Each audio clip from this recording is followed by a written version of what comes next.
अखिल विश्व गायत्री परिवार के संस्थापक ऋषि युग्म ने हम सब बच्चों को शिव अर्चना के लिए अर्ध नारी नटेश्वर शिव पार्वती की उपासना का महत्व इस तरीके से बताया। शिवो भूतवाम शिवम भवेत, शिव बनकर शिव की उपासना करें। और निश्चित है भगवान शिव ने अपने जीवन में अद्भुत व्यक्तित्व को धारण किया है। उनके मस्तिष्क के ऊपर गंगा, चंद्रमा और हाथों में त्रिशूल और डमरू और मृगछाल लपटे हुए और भस्मी रमाने वाले और नागों को गले और कमर में धारण करने वाले आप परिग्रही और सदा संतोषे, साथ में उनके शक्ति की आराधना के रूप में माता पार्वती। और इसी तरीके से उनके परिवार में कार्तिकेय बड़े पुत्र, लंबोदर गणेश कनिष्ठ छोटे पुत्र, और इनके वाहनों का भी अद्भुत विज्ञान है। शिव का वाहन नंदी स्वामी और कार्तिक का वाहन मोर, गणेश का वाहन चूहा और शक्ति का वाहन शेर।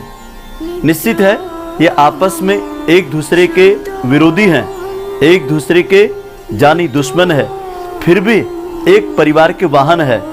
शिवरात्रि हमारे पूरे परिवार का एक आदर्श प्रबंधन है और ये हमें प्रेरणा देता है कि हम शिव बनकर के शिवरात्रि की आराधना करें। निश्चित है शिव की तरह हम शांत बने, क्योंकि चंद्रमा और गंगा शांति शीतलता का प्रतीक है। शिव की तरह हम आप परिग्रही बने, संचय ना करें। और शिव सृजन और कल्याण के देवता हैं। सदैव हम भला करें, भला सोचने का भाव रखें, समरसता और सबके हित के जीने का भाव। इसीलिए शिव के गणों में सब प्रकार के पशु पक्षी, यक्ष भूत प्रेत कन्नर जीव जंतु सब भूतों की बारात में रहते हैं, जो सबको लेकर के चलने वाले शिव हैं। ऐसे आज हम शिव लिंग का पूजन करने जा रहे हैं। इस शिवरात्रि पर प्रथम हमने जल अर्घ्य और आह्वान संकल्प करके शिव की ज्योत को प्रज्वलित किया। यदि शिवलिंग ना भी जाए तो घर में शिव का ज्योत जला ले, इसीलिए शिव को ज्योतिर्लिंग स्वरूप कहा गया है। और षष्ठी में 12 ज्योतिर्लिंगों में से जो भी आपने ज्योतिर्लिंग देखा हो उसका ध्यान करके बस प्रार्थना ये करें कि हे शिव मैं कल्याणकारी बनूं।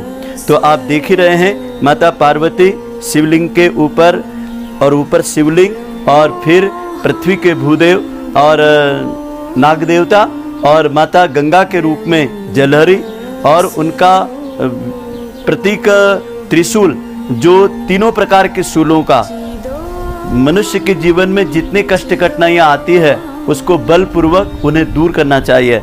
और डमरू जो है वो जागरण का प्रतीक है, अपने आप में जागृति मनुष्य में आना चाहिए। और नंदी स्वामी श्रम मेहनत के प्रतीक है, इसीलिए शिव की उपासना में पहले नंदी की उपासना करते हैं। और बेलपत्र त्रिपत्रम, और ये सरस्वती जयंती के बाद बसंत में आता है। प्रदोष के दिन शिवरात्रि का पर्व अभी 24 फरवरी को है। और ये बसंत का पुष्प जो है ये माता सरस्वती का वास होता है और ये पुष्प चढ़ाए जाते हैं शिव को।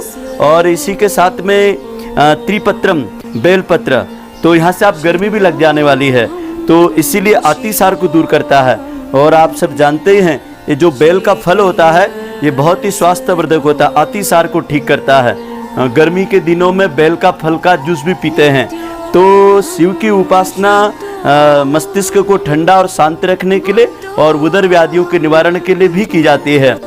और शिव के भक्त को सदैव कल्याणकारी होना चाहिए, सबके हित में अपना हित समझने की भावना होनी चाहिए। और आज इस शिवरात्रि पर्व पर हम सब लोग एक संकल्प लें कि नशा नाश की जड़ है, इसके फल अतिशय दुखदायी है। भगवान शिव का एक स्वरूप नीलकंठेश्वर है, उन्होंने हलाहल विष पाई बने थे, वो उन्होंने जहर पिया था। तो जो भगवान कंठ में धारण कर सकते हैं, भांग है, धतूरा है और अकावा है, हलाहल विष है, हम तो पेट में ले जाएंगे, शायद हमारे लिए वो जहर बन के मृत्यु का कारण बन सकता है। लेकिन शिव नीलकंठेश्वर हो गए, उनका कंठ नीला पड़ गया, इसीलिए भगवान का जो विग्रह है वो विष पाई है। हम सब लोगों को इस विग्रह के आराधना में अपनी आज के दिन बुराइयां छोड़नी चाहिए। हम आज नशा छोड़ने का संकल्प लें और एक अच्छा काम करने का संकल्प लें और अपने घर में, परिवार में एक साथ सबके प्रति हम सद्भावना, एकता और प्रेम और सामूहिकता को और सहकारिता को जन्म दें। ऐसा भगवान शिव आज के दिन हमें प्रेरणा देता है। इस दिन आप 108 बार अपने घर पर महामृत्युंजय मंत्र या फिर एक छोटा सा मंत्र बहुत ही सुंदर है जिसको बच्चा बूढ़ा सब बोल सकते हैं। ओम श्री शिवाय नमः, ओम श्री शिवाय नमः, ओम श्री शिवाय नमः। इसमें परमात्मा की आराधना, शक्ति की आराधना, शिव की आराधना, नमन के रूप में हम शिव शक्ति को, अर्धनारी नटेश्वर को नमन करते हैं। आइए ऐसे भगवान शिव के पावन शिवरात्रि पर्व पर अखिल विश्व गायत्री परिवार गायत्री धाम सेंधवा से हम सब शिव भक्तों को मंगल शिवरात्रि की बधाई देते हैं। आपके भावी उज्जवल जीवन के लिए और शिव की तरह आप कल्याणकारी कार्य करें। ओम शिवाय नमः।